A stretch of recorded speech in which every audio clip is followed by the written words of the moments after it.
नमस्कार दोस्तों, स्वागत है आपका आज के मुख्य समाचारों की वीडियो में। जी हां दोस्तों, यहां पर आपको देखने को मिलेगी सुबह से लेकर शाम तक की सारी के सारी बड़ी खबरें, मुख्य समाचार, ब्रेकिंग न्यूज़ अपडेट के रूप में। तो दोस्तों आपसे रिक्वेस्ट है इस वीडियो को ज़्यादा से ज़्यादा लाइक और शेयर करें। तो दोस्तों जान लेते हैं आज की पहली बड़ी खबर। तमिलनाडु विधानसभा चुनाव के लिए बीजेपी ने चुनावी घोषणा पत्र में किया बड़ा ऐलान। सरकार नहीं, संत महात्मा संभालेंगे मंदिरों की कमान। जी हां दोस्तों, तमिलनाडु विधानसभा चुनाव के लिए बीजेपी ने अपना चुनावी घोषणा पत्र जारी कर दिया है। इस चुनावी घोषणा पत्र में राज्य की मंदिरों को लेकर बड़ा ऐलान किया गया है कि अगर बीजेपी सत्ता में आती है तो सभी प्राचीन मंदिरों को संत महात्माओं को सौंप दिया जाएगा। राज्य सरकार उनका प्रबंध नहीं करेगी। आपको बता दें दोस्तों, तमिलनाडु में मंदिरों के प्रबंधन की कमान सरकार के हाथ में है और उनकी दुर्दशा को लेकर अक्सर सरकार पर अनदेखी के आरोप लगते रहते हैं। दिल्ली में बीजेपी के केंद्रीय कार्यालय से केंद्रीय मंत्री नितिन गडकरी ने पार्टी का घोषणा पत्र जारी किया। इस दौरान पूर्व केंद्रीय मंत्री जनरल वीके सिंह भी मौजूद रहे। इसके अलावा तमिलनाडु के बीजेपी अध्यक्ष एल मुरुगन भी मंच पर मौजूद रहे। नितिन गडकरी ने घोषणा पत्र की मुख्य बातों का जिक्र किया और कहा कि बीजेपी की सरकार आने पर हिंदू मंदिरों का प्रबंधन अलग बोर्ड करेगा जिसमें हिंदू स्कॉलर और संत होंगे। इस घोषणा पत्र में बीजेपी ने जबरदस्ती धर्म परिवर्तन के खिलाफ कानून लाने की भी बात कही है। इसके अलावा दोस्तों श्रीलंका से आए तमिल शरणार्थियों को नागरिकता देने की बात कही जो अभी तमिलनाडु के विभिन्न रिफ्यूजी कैंप्स में रह रहे हैं। इसके अलावा बीजेपी ने राज्य में 50 लाख नई नौकरियों की घोषणा की है। इसके साथ ही मछुआरों को किसानों की तरह ही सालाना 6,000 रुपए की नगद आर्थिक मदद देने का भी ऐलान किया है। यही नहीं, BJP ease of doing business के मामले में तमिलनाडु को दक्षिणी भारत का नंबर 1 स्टेट बनाना चाहती है। इसके बाद दोस्तों जान लेते हैं अगली बड़ी खबर। दिल्ली के एलजी को ज्यादा पावर देने वाला विधेयक लोकसभा में पास, केजरीवाल सरकार ने बताया जनता से धोखा। जी हां दोस्तों, दिल्ली के मुख्यमंत्री अरविंद केजरीवाल के विरोध के बावजूद केंद्र सरकार ने राष्ट्रीय राजधानी राज्य क्षेत्र शासन विधेयक 2021 को सोमवार को लोकसभा से पास करवा लिया है। इस विधेयक में दिल्ली के उपराज्यपाल की कुछ भूमिकाओं और अधिकारों को परिभाषित किया गया है। लोकसभा में विधेयक पर चर्चा का जवाब देते हुए राज्य मंत्री जी किशन रेड्डी ने कहा कि संविधान के अनुसार दिल्ली विधानसभा से युक्त सीमित अधिकारों वाला एक केंद्र शासित राज्य है। यह सभी लोगों को समझ जाना चाहिए कि इसकी सीमित शक्तियां हैं। इसकी तुलना किसी अन्य राज्य से नहीं की जा सकती है। उच्चतम न्यायालय ने जो भी अपने फैसले में कहा है कि वह केंद्र शासित राज्य है, सभी संशोधन न्यायालय के निर्णय के अनुरूप हैं। उन्होंने कहा कि कुछ स्पष्टताओं के लिए यह विधेयक लाया गया है। इससे दिल्ली के लोगों को फायदा होगा और पारदर्शिता आएगी। आपको बता दें दोस्तों, लोकसभा में इस विधेयक को पास करवाने को आम आदमी पार्टी के संयोजक और दिल्ली के मुख्यमंत्री अरविंद केजरीवाल ने शहर की जनता का अपमान बताया है। केजरीवाल ने ट्वीट कर कहा है कि यह विधेयक दिल्ली में निर्वाचित सरकार से सारी शक्तियां छीन लेगा और ऐसे लोगों को पावर मिल जाएगी जिन्हें जनता ने चुनाव में हराया था। बीजेपी ने जनता के साथ धोखा किया है। इसके बाद दोस्तों जान लेते हैं अगली खबर। होली पर रंग से नहीं, कोरोना से बचना है जरूरी। मध्य प्रदेश और गुजरात ने त्योहार के लिए गाइडलाइन की जारी। भीड़ में होली खेलना और जुलूस निकालने पर लगाई रोक। जी हां दोस्तों, 29 मार्च को रंगों का त्योहार होली इस बार कोरोना की वजह से बेरंग रह सकता है। संक्रमण फैलने की रफ्तार कम न होने से मध्य प्रदेश और गुजरात सरकार ने त्योहार के लिए गाइडलाइन जारी की है। इसके तहत भीड़ में होली खेलने पर रोक रहेगी। मध्य प्रदेश सरकार ने हर रविवार को लॉकडाउन लगाने का फैसला लिया है। होलिका दहन रविवार को ही होने की वजह से वैसे भी लॉकडाउन लगा रहेगा। चंडीगढ़ में भी होली पर सार्वजनिक समारोह नहीं किए जा सकेंगे। प्रशासन के मुताबिक क्लब, होटल, रेस्टोरेंट को होली के लिए किसी भी तरह के प्रोग्राम करने की अनुमति नहीं होगी। इसके बाद दोस्तों जान लेते हैं अगली बड़ी खबर। तेलंगाना राज्य के सरकारी कर्मचारियों के वेतन में भारी बढ़ोतरी, रिटायरमेंट की उम्र भी बढ़ाई 3 साल। जी हां दोस्तों, तेलंगाना सरकार ने सभी सरकारी कर्मचारियों को वेतन वृद्धि के साथ रिटायरमेंट की उम्र बढ़ाने का दोहरा तोहफा दिया है। राज्य सरकार ने सोमवार को सभी सरकारी कर्मियों और शिक्षकों के वेतन में 30% फिटमेंट के साथ इजाफे का ऐलान किया है। वहीं सेवानिवृत्ति की उम्र 58 साल से बढ़ाकर 61 साल कर दी गई है। आपकी जानकारी के लिए बता दें दोस्तों, तेलंगाना के मुख्यमंत्री के चंद्रशेखर राव ने सोमवार को विधानसभा में इसकी घोषणा की। राव ने कहा कि इससे करीब 9.17 लाख कर्मचारियों और पेंशन भोगियों को लाभ मिलेगा। इसमें ठेका कर्मचारी और आउटसोर्सिंग कर्मचारी भी शामिल हैं। इन सभी के वेतन में 1 अप्रैल 2021 से बढ़ोतरी हो जाएगी। उन्होंने सरकारी कर्मचारियों और शिक्षकों के लिए रिटायरमेंट उम्र 58 से बढ़ाकर 61 साल कर दी है। इसके बाद दोस्तों जान लेते हैं अगली खबर। होली से पहले सरकार दे रही है 10,000 रुपए एडवांस। केंद्रीय कर्मचारियों को नहीं होगी पैसों की दिक्कत। जी हां दोस्तों, केंद्रीय कर्मचारियों की होली इस बार कुछ ज्यादा रंग बिरंगी और खुशियों भरी होने वाली है। मोदी सरकार ने अपने कर्मचारियों के लिए स्पेशल फेस्टिवल एडवांस स्कीम की शुरुआत की है। दरअसल 29 मार्च को होली है। महीने के आखिर में आमतौर पर कर्मचारियों की सैलरी, EMI और घर के बाकी खर्चों में चली जाती है। इसलिए कर्मचारियों का होली का त्योहार खुशियों के साथ बीते, उन्हें पैसों को लेकर कोई परेशानी न आए, इसलिए स्पेशल एडवांस स्कीम ऑफर की है। यह कदम इसलिए भी ज्यादा खास है क्योंकि 7वें वेतन आयोग में फेस्टिवल एडवांस स्कीम शामिल नहीं थी, जबकि 6ठे वेतन आयोग में एडवांस स्कीम के तहत 4500 रुपए दिए जाते थे। लेकिन अब केंद्र सरकार के कर्मचारी 10,000 रुपए तक एडवांस ले सकते हैं। सबसे अच्छी बात यह है कि इस पर उन्हें कोई ब्याज भी नहीं देना होगा। कर्मचारियों के लिए ये स्कीम 31 मार्च 2021 तक खुली रहेगी। इसके बाद दोस्तों जान लेते हैं अगली बड़ी खबर। कोरोना फिर दिखा रहा है डरावना रूप। दुनिया में 12.27 करोड़ लोगों को चपेट में लिया। जी हां दोस्तों, दुनिया भर में कोरोना वायरस के कुल मामलों की संख्या बढ़कर 12.27 करोड़ के पार पहुंच गई है, जबकि 27 लाख से अधिक लोग इस बीमारी से अपनी जान गंवा चुके हैं। जॉन हॉपकिंसन यूनिवर्सिटी ने यह जानकारी दी है। यूनिवर्सिटी के centre for systems science and engineering ने रविवार सुबह अपने नवीनतम अपडेट में खुलासा किया है कि वर्तमान वैश्विक मामलों और मौतों का आंकड़ा क्रमशः 12,27,36,841 और 27,08,557 है। इसके बाद दोस्तों रुक करते हैं अगली खबर का। चंडीगढ़ में पार्शियल लॉकडाउन का ऐलान। स्कूल कॉलेज भी अचानक किए गए बंद।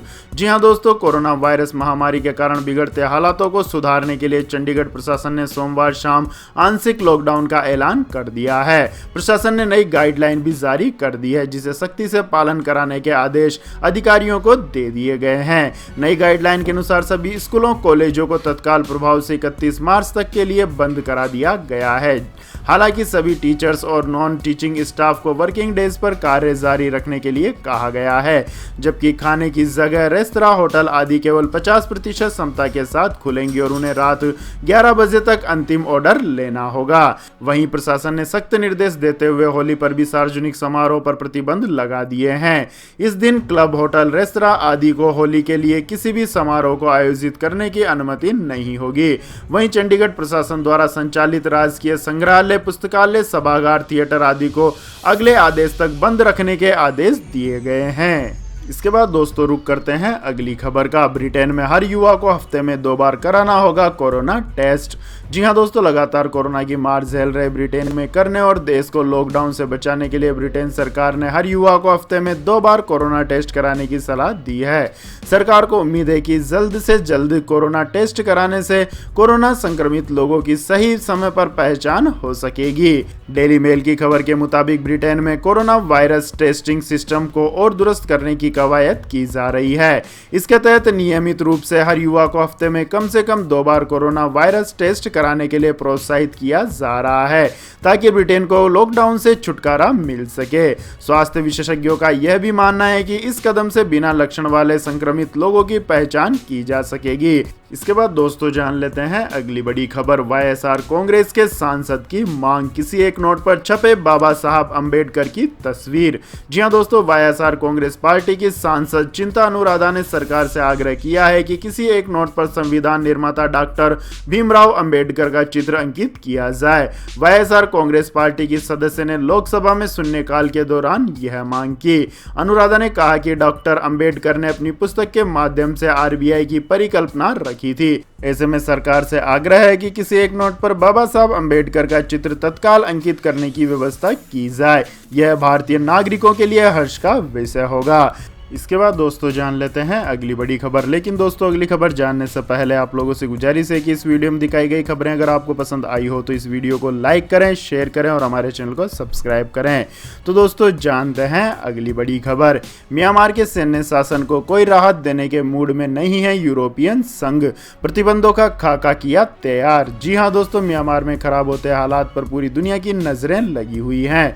अमेरिका समेत कुछ देश म्यांमार की सैन्य सरकार से जुड़े लोगों और कंपनियों पर कई तरह के प्रतिबंध पहले ही लगा चुके हैं। इसी सूची में अब यूरोपीय संघ की बारी है। दरअसल यूरोपीय संघ ने म्यांमार के 11 हाई प्रोफाइल्स लोगों पर प्रतिबंध लगाने का फैसला ले लिया है। ये सभी लोग सैन्य शासन से जुड़े हैं और देश की चुनी हुई लोकतांत्रिक सरकार को हटाने में इनकी अहम। ब्रसेल्स में यूरोपियन यूनियन के विदेश मंत्रियों की बैठक से पहले इसकी जानकारी देते हुए यूरोपियन संघ ने विदेश नीति के प्रमुख जोसेफ बोरेल से कहा है कि म्यांमार में हालात लगातार बेकाबू होते जा रहे हैं। ऐसे में प्रतिबंध लगाना ही एकमात्र उपाय बचा है। हालांकि उन्होंने अभी उन लोगों के नाम सार्वजनिक नहीं किए हैं जो इन 11 लोगों की सूची में शामिल हैं। उन्होंने कहा है कि ये नाम तब भी सार्वजनिक किए जाएंगे जब ईयू के सभी सदस्य देश इस पर अंतिम और औपचारिक फैसला ले लेंगे। इसके बाद दोस्तों जान लेते हैं अगली खबर। सुप्रीम कोर्ट ने कहा शराब पीने से हुई मौत पर इंश्योरेंस क्लेम नहीं। जी हां दोस्तों, सुप्रीम कोर्ट ने सोमवार को उस व्यक्ति की कानूनी उत्तराधिकारी के बीमा दावे को खारिज कर दिया है जिसकी मौत अत्यधिक शराब पीने से दम घुटने के कारण हुई थी। शीर्ष अदालत ने कहा है कि मामले में बीमा कंपनी का दायित्व पूरी तरह या प्रत्यक्ष तौर पर किसी दुर्घटना से पहुंची चोट के मामले में मुआवजा देने का है। जस्टिस एम शांतनगोदर और जस्टिस विनीत सरन की पीठ ने राष्ट्रीय उपभोक्ता विवाद निवारण आयोग के आदेश को बरकरार रखा जिसमें कहा गया था कि मृत्यु किसी दुर्घटना की वजह से नहीं हुई है और बीमा नीति के तहत ऐसे मामले में मुआवजा देने का कोई संवैधानिक दायित्व नहीं है। पीठ ने कहा कि मामले के तथ्य और परिस्थितियों के मद्देनजर हमें राष्ट्रीय आयोग के 24 अप्रैल 2009 के आदेश में हस्तक्षेप का कोई कारण दिखाई नहीं देता। शीर्ष अदालत ने यह आदेश हिमाचल प्रदेश राज्य वन निगम में तैनात एक चौकीदार की कानूनी उत्तराधिकारी नर्मदा देवी की याचिका पर दिया है। इसके बाद दोस्तों जान लेते हैं अगली खबर। दिल्ली सरकार ने शराब खरीदने की उम्र घटाई, नई दुकानें खोलने को लेकर किए बड़े फैसले। जी हां दोस्तों, अरविंद केजरीवाल की दिल्ली सरकार ने बड़ा फैसला लेते हुए शराब के सेवन की उम्र घटाकर 21 वर्ष कर दी है। हालांकि अब तक यह उम्र 25 वर्ष थी। दिल्ली के उप मुख्यमंत्री मनीष सिसोदिया ने इस आदेश के बारे में जानकारी दी। उन्होंने ये भी कहा कि दिल्ली सरकार शराब की नई दुकानें भी नहीं खोलेगी। उन्होंने ये भी बताया कि साल 2016 से अब तक दिल्ली सरकार ने एक भी नई दुकान को लाइसेंस नहीं दिया है। दिल्ली सरकार ने कहा है कि अगर शराब की दुकानों को लगता है कि शराब खरीदने वालों की उम्र कम है तो वो ID दिखाने की मांग कर सकता है। आपको बता दें दोस्तों, यूपी और MP में भी शराब के सेवन की न्यूनतम उम्र 21 वर्ष है। इसके बाद दोस्तों रुक करते हैं आज के मौसम अपडेट्स का। तो दोस्तों इन राज्यों में भारी बारिश के साथ ओलावृष्टि की चेतावनी। जी हां दोस्तों, देश भर में मौसम में अचानक बदलाव देखा जा रहा है। पश्चिमी विक्षोभ के कारण कई राज्यों में भारी बारिश होने का अनुमान है तो वहीं पहाड़ी राज्यों में बारिश के साथ साथ बर्फबारी होने की भी संभावना जताई गई है। कुछ राज्यों में बारिश अगले 2-3 दिन तक जारी रहने वाली है। इस बीच दिल्ली NCR में बूंदाबांदी हुई है। मौसम से जुड़े जानकारी देने वाली वेबसाइट स्काईमेट के मुताबिक राजस्थान, पंजाब, हरियाणा, पश्चिमी UP के साथ साथ दिल्ली NCR के कुछ हिस्सों में अलग अलग जगह हल्की बारिश और गरज के साथ छींटे पड़ने की संभावना है। इन राज्यों में कुछ जगहों पर तीव्रता के साथ बारिश भी हो सकती है। वहीं उत्तराखंड में भी हल्की बारिश के आसार हैं, लेकिन धीरे धीरे इसमें वृद्धि होगी। 22 और 24 मार्च के बीच बारिश की तीव्रता बढ़ जाएगी। स्काईमेट के मुताबिक अगले 24 घंटों के दौरान गिलगित बल्टिस्तान, मुजफ्फराबाद, लद्दाख, जम्मू कश्मीर और हिमाचल प्रदेश में बारिश और बर्फबारी शुरू हो जाएगी। इन राज्यों में मध्यम से भारी बारिश व बर्फबारी की संभावना है। कुछ जगहों पर ओले भी गिर सकते हैं। साथ ही मध्य प्रदेश, विदर्भ और मराठवाड़ा में गरज के साथ वर्षा की संभावना है। मध्य महाराष्ट्र, छत्तीसगढ़, झारखंड, केरल, दक्षिणी कर्नाटक और अरुणाचल प्रदेश में हल्की बारिश हो सकती है। इसके बाद दोस्तों जान लेते हैं पेट्रोल डीजल प्राइस टुडे। जी हां दोस्तों, मार्च महीने के 22 दिन गुजर चुके हैं लेकिन पेट्रोल डीजल के दाम नहीं बढ़े। इससे पहले फरवरी में पेट्रोल डीजल 16 बार महंगा हुआ था, लेकिन पेट्रोल डीजल के दाम अब भी रिकॉर्ड ऊंचाई पर हैं। उधर ग्लोबल मार्केट में कच्चा तेल नरम पड़ने लगा है। डिमांड में कमी के चलते कीमतें $64 प्रति बैरल के नीचे फिसल गई हैं। हालांकि घरेलू बाजार में इसका असर तेल की कीमतों पर शायद ही दिखे। इसके बाद दोस्तों जान लेते हैं गोल्ड सिल्वर प्राइस टुडे। जी हां दोस्तों, सराफा बाजार में सोमवार को सोने और चांदी के हाजिर भाव में अच्छी खासी गिरावट दर्ज की गई। HDFC सिक्योरिटीज के अनुसार राष्ट्रीय राजधानी दिल्ली में सोमवार को सोने के हाजिर भाव में 302 रुपए की गिरावट दर्ज की गई। इस गिरावट से सोने का भाव गिरकर 44,269 रुपए प्रति 10 ग्राम पर आ गया है। सिक्योरिटी से के अनुसार सोने के वैश्विक भाव में गिरावट और रुपए में मजबूती के चलते कीमत में यह गिरावट आई है। गौरतलब है कि पिछले सत्र में सोना 44,571 रुपए प्रति 10 ग्राम पर बंद हुआ था। सोने के साथ साथ चांदी के घरेलू हाजिर भाव में भी सोमवार को भारी गिरावट दर्ज की गई है। चांदी के हाजिर भाव में सोमवार को 1533 रुपए प्रति किलोग्राम की गिरावट दर्ज की गई। इससे चांदी का भाव गिरकर 65,319 रुपए प्रति किलोग्राम पर रह गया। आपको बता दें दोस्तों, इससे पिछले सत्र में चांदी 66,852 रुपए प्रति किलोग्राम के भाव पर बंद हुई थी। इसके बाद दोस्तों जान लेते हैं अगली बड़ी खबर। न्यूजीलैंड में पहले सड़कों पर टैक्सी चलाती थी मनदीप कौर सिद्धू, अब बनी पहली भारतवंशी महिला पुलिस अधिकारी। जी हां दोस्तों, पूर्व राष्ट्रपति APJ अब्दुल कलाम ने कहा था कि जीवन में कुछ पाना है तो खुली आंखों से सपने देखो और उन्हें पूरा करने में जुट जाओ। न्यूजीलैंड में पहली भारतवंशी महिला पुलिस अधिकारी मनदीप कौर सिद्धू पर यह कहावत बिल्कुल ठीक सटीक होती है। भारत से न्यूजीलैंड जाकर टैक्सी ड्राइवर और फिर पुलिस अधिकारी बनने का उनका सफर हर एक के लिए एक मिसाल है। न्यूजीलैंड हेराल्ड की रिपोर्ट के मुताबिक मनदीप कौर का जन्म पंजाब के मालवा जिले में हुआ था। उनकी शादी 18 साल की उम्र में हो गई थी। वर्ष 1992 में उनकी शादी टूट गई और वह अपने दोनों बच्चों के साथ मायके आकर रहने लगी। वह 1999 में 26 साल की उम्र में ऑस्ट्रेलिया गई। ऑस्ट्रेलिया जाते वक्त वह अपने दोनों बच्चों को मायके में ही छोड़ गई। वहां पर कुछ दिन रहने के बाद वह न्यूजीलैंड शिफ्ट कर गई और आजीविका के लिए टैक्सी ड्राइवर का काम करने लगी। इसके बाद दोस्तों जान लेते हैं अगली बड़ी खबर। कई सालों तक लगाना पड़ सकता है मास्क, सोशल डिस्टेंसिंग भी है जरूरी। जी हां दोस्तों, दुनिया भर में कोरोना वायरस का कहर लगातार जारी है। कई देशों में इसकी दूसरी लहर का डर बना हुआ है। हालांकि लोगों को कोरोना वैक्सीन दी जा रही है, फिर भी मास्क और सोशल डिस्टेंसिंग को जरूरी बताया जा रहा है। इस बीच इंग्लैंड के पब्लिक हेल्थ विभाग के टीकाकरण प्रमुख डॉक्टर रेमसे ने बड़ा बयान दिया है। उनका कहना है कि हम लोगों को सोशल डिस्टेंसिंग और फेस मास्क का इस्तेमाल कई सालों तक करते रहना पड़ सकता है। डॉक्टर रेमसे का कहना है कि दुनिया भर में लोगों को अब निम्न स्तर के प्रतिबंधों की आदत हो गई है और अब वे इसके साथ ही रह सकते हैं। अर्थव्यवस्था भी इस प्रतिबंधों के साथ ही आगे बढ़ सकती है। सरकार को भी किसी भी प्रतिबंध घटाने से पहले सावधानी पूर्वक देखना होगा। डॉक्टर रेमसे ने कहा कि ज्यादा दर्शकों वाले इवेंट की अधिक सावधानी पूर्वक निगरानी जरूरी है। साथ ही साफ दिशा निर्देश भी सुरक्षित रखने के लिए आवश्यक हैं। वहीं अगर भारत की बात करें तो देश के कई राज्यों में कोरोना वायरस संक्रमण की स्थिति खराब है। महाराष्ट्र, पंजाब, मध्य प्रदेश और तमिलनाडु में कोरोना संक्रमण को रोकने के लिए कई अहम कदम उठाए जा रहे हैं।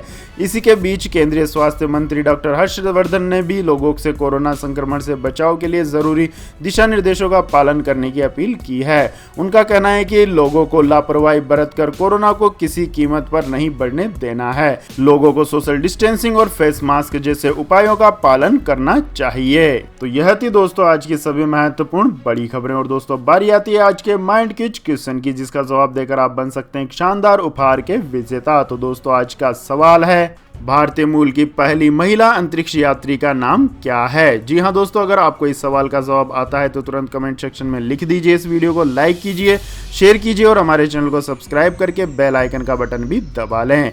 धन्यवाद। जय हिंद, जय भारत, वंदे मातरम।